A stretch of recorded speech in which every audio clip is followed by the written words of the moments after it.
On Saturday, the 1st of December, the Artscape Opera House in Cape Town hosted the 8th annual World AIDS Day Gala concert. Professor Jan de Tooy welcomed Expresso to the event. Well, tonight's proceedings is actually a function of the Africa Center for HIV/AIDS Management at Stellenbosch University. So this is actually our flagship project tonight. We're an academic department at the University of Stellenbosch, and we run postgraduate programs on HIV/AIDS management. The largest of its kind in the world, actually, because I've got close to 700 postgraduate students this year. Another thing that is important, if you look at the audience, you'll see it's community people. We try to get in the people here that normally don't get into such a glamorous place, and to say thank you to them for the work that they do, and we do that with music.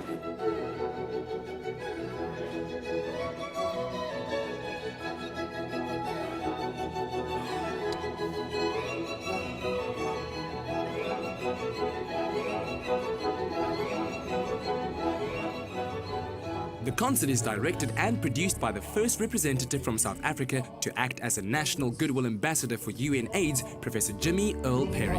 Your fate is all your own creation, and every boy and girl. The concert is primarily a mass awareness concert where every day during the year we are specified in specific communities. In this case, it's the entire community that we try to engage. Of course, it's World AIDS Day. It's an international recognized day.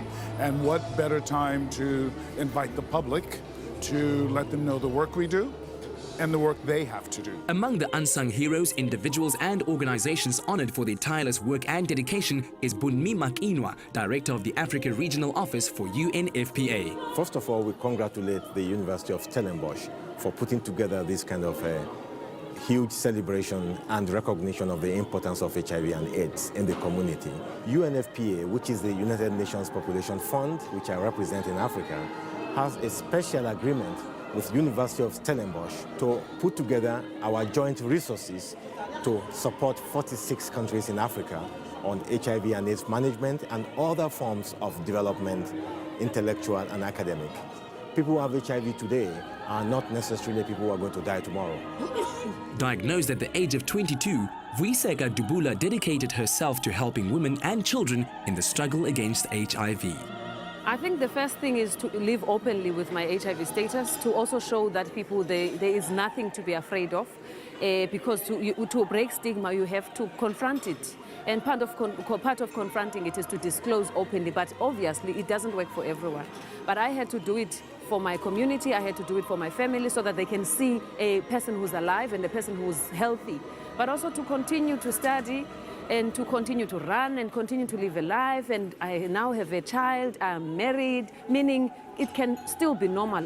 Testing HIV positive, it doesn't have to be a death sentence. And I'm going to do my PhD next year, and I never knew that I was going to go that far, and I'm continuing to stretch my limits and see how far can I go. And it can happen to anyone.